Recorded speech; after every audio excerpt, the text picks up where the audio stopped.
ఇతర పార్టీల వ్యక్తుల నుంచి తీసుకొని అభివృద్ధి అనేటువంటి నామకరణ చేసిందే మీరు.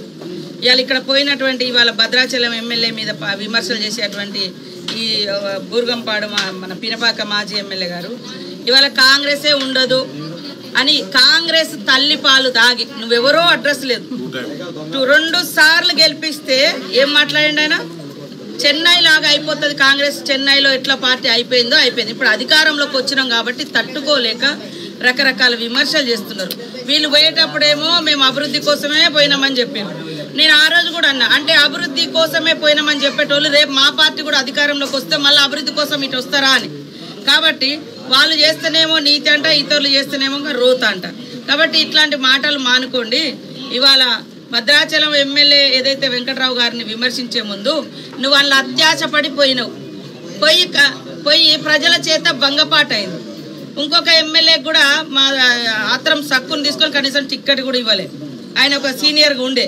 కాబట్టి భద్రాచలం ఎమ్మెల్యేను ఏదైతే జైన్ అయిండో ఆయనను విమర్శించే నైతిక అర్హత ఈ బీఆర్ఎస్ నాయకులకు లేదు. అందులో మీరు కూడా గతంలో 2 సార్లు నువ్వు ఎవరో తెలియనటువంటి వ్యక్తిని తీసుకొచ్చి 2 సార్లు గెలిపించిండ్రు చేయి గుర్తు మీద.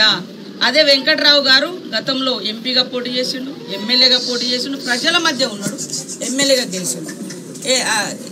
గెలిచిండు. కానీ నువ్వైతే తెలియని వ్యక్తిని తీసుకొచ్చి మా పార్టీ గెలిపిస్తే మా పార్టీని తల్లి రొమ్ము మీద గుద్దినట్టుగా నువ్వు గుద్దిపై మాట్లాడే అర్హత నీకుందా కాంతారావు అని నేను అడుగుతున్నాను. ఇంకోటి